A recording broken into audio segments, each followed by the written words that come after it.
भाषा विषयाचे अध्ययन अध्यापन शास्त्र प्रथम तृतीय भाषा. छात्र अध्यापक हो, भाषा ही मानवाला लाभलेली महान अशी देणगी आहे. समाजाशी अनुबंध साधण्याचे भाषा हे एक महत्त्वपूर्ण साधन असल्याने आणि मुळातच माणूस हा समाजशील प्राणी असल्यामुळे मराठी भाषेवर प्रभुत्व मिळविण्याच्या दृष्टीने आपणास वर्ण स्वर यांच्यापासून भाषेच्या अर्थछटा समजण्यापर्यंतचा मराठीविषयक आनंददायक प्रवास करणे गरजेचे आहे. आणि त्या दृष्टीनेच आपण मराठीचा अभ्यास करत आहोत आणि आपल्या विद्यार्थ्यांनाही याच उद्देशाला समोर ठेवून आपण मराठीचे अध्यापन करणार आहोत. त्यामुळेच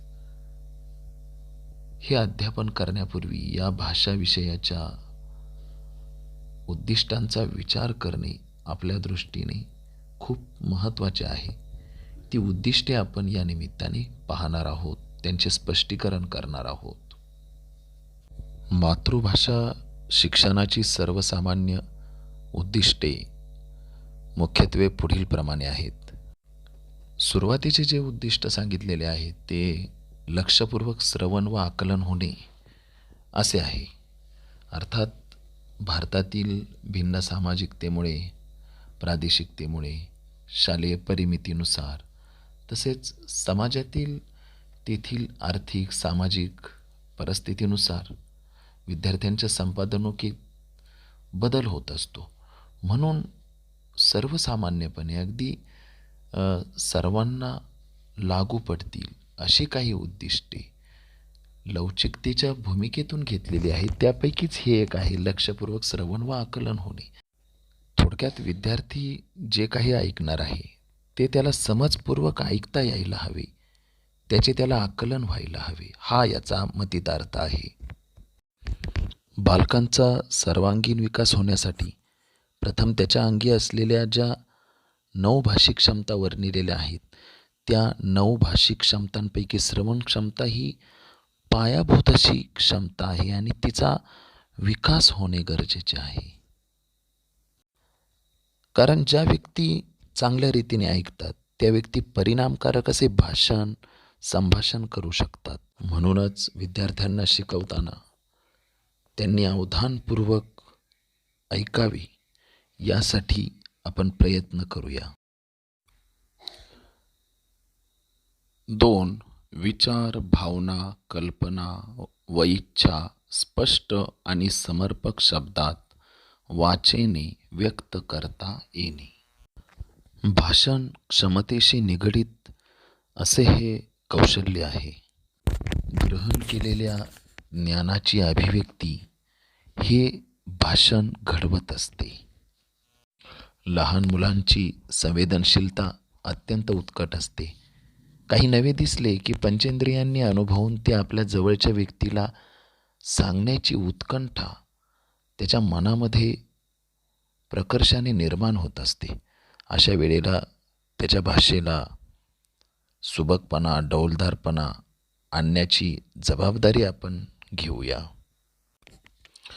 भाषेचा वापर वेगवेगळ्या वेळी, वेगवेगळ्या ठिकाणी, वेगवेगळ्या रूपात माणसे करत असतात. ही विविधता प्राथमिक स्तरापासूनच मुलांच्या अनुभवास आपण आणून द्यायला हवी. वर्गात एखादा धडा वाचताना अथवा गोष्ट सांगताना, चालीवर एखादी गाणी गाताना तो स्वराघात, तो आवाजातील चढउतार त्याच्या आपण निदर्शनास आणून देऊया. 4थ्या क्रमांकाचे जे उद्दिष्ट आहे, योग्य उच्चार, स्वराघात, अभिव्यक्ती यांसह अस्खलितपणे प्रगट वाचन करणे. हे उद्दिष्ट वाचन क्षमतेशी निगडीत असे आहे.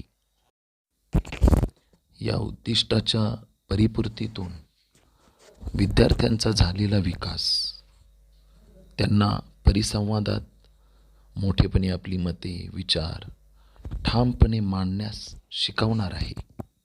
5.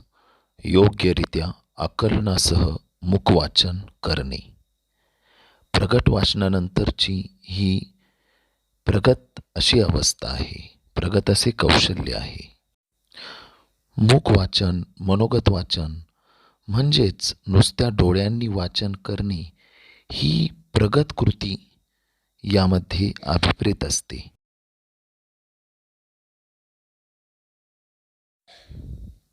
6. सुवाच्य व वळणदार अक्षरात लिहिणे. माणसाला आपल्या मनातला आनंद, आपल्या कल्पना, आपले विचार स्वतःजवळ ठेवून स्वस्थता लाभत नाही. त्याला कोणाला तरी ते सांगावेसे वाटतात.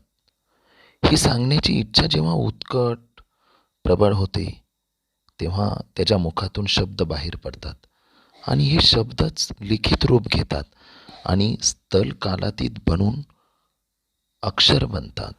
7.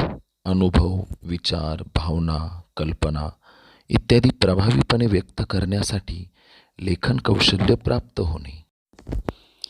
बालकाच्या भावी जीवनाचा यशस्वी आणि बळकट पाया ज्या भाषा क्षमतांनी घातला जातो त्यात कळस घालते लेखन कौशल्य. म्हणूनच इयत्ता 1 ते 8वी पर्यंत लेखन कौशल्याची कोणती उद्दिष्टे ठेवलेली आहेत ती आपण विचारात घ्यायला हवीत. 8.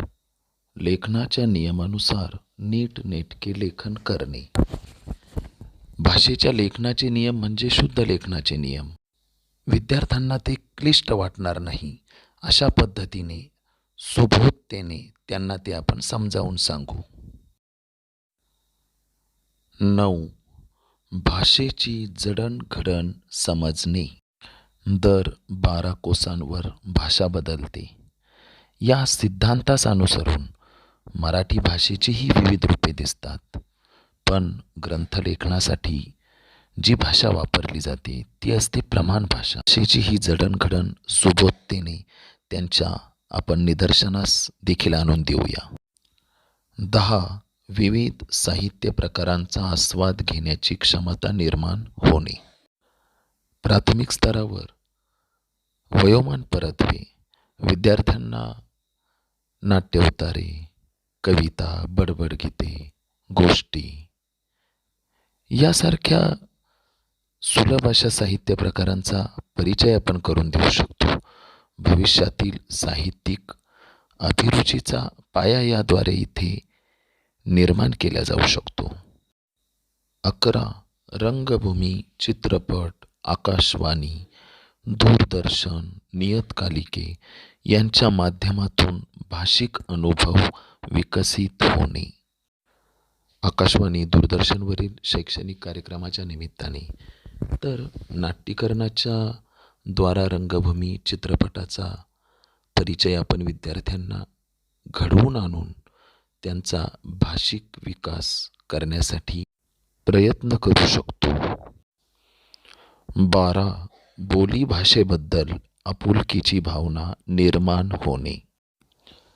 विकसित झालेल्या भाषिक क्षमतेद्वारा विद्यार्थ्यांच्या मनामध्ये इतर भागातील रहिवासी बांधवांच्या बोलीभाषेबद्दल आपुलकीची भावनाही याद्वारा सहज निर्माण होईल. 13. विविध मूल्यांची व गुणांची जोपासना होणे. भाषिक क्षमतांच्या विकसनामधून विद्यार्थ्यांमध्ये निर्माण झालेली संवेदनशीलता, त्यांच्यामध्ये विविध मूल्यांची व गुणांची जोपासना करण्यासाठी निश्चितच सहाय्यक होईल.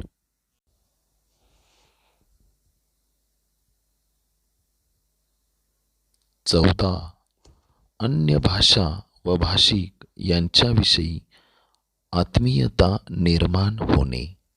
मातृभाषेच्या बरोबरीनेच प्रदेशातील इतर 2 भाषांच्या अध्ययनाच्या केलेल्या सोयीमुळे अन्य भाषा व भाषिक यांच्याविषयी विद्यार्थ्यांच्या मनात नक्कीच आत्मीयता निर्माण होऊ शकेल.